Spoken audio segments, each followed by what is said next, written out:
النهارده احنا بنعلن عن اطلاق مرحله هي من اهم مراحل مشروعنا ذا ريفت بزنس بارك، والمرحله الثالثه.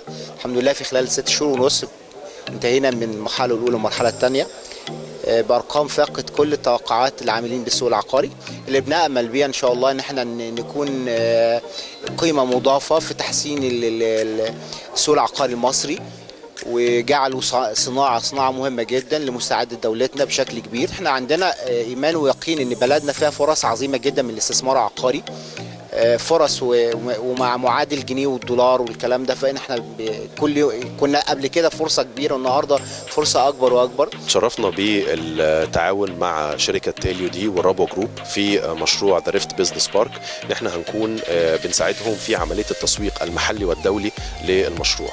مشروع متميز جدا، زي ما وضحت على الستيج. المشروع ده هيكون لاند مارك، هيخدم كثافه عاليه جدا من القاطنين، زائد تواجده داخل مكانة سيتي اللي هي المدينه الاكبر اللي هو بيتواجد جواها. طريقه التصميم اللي موجود بيها المشروع والخدمات اللي موجوده جواه وكل تفصيله تمت مراعاتها عشان تخدم العميل او المستخدم النهائي للمشروع، ده هيكون دفعه لمدينه المستقبل بالكامل. ده هو المشروع.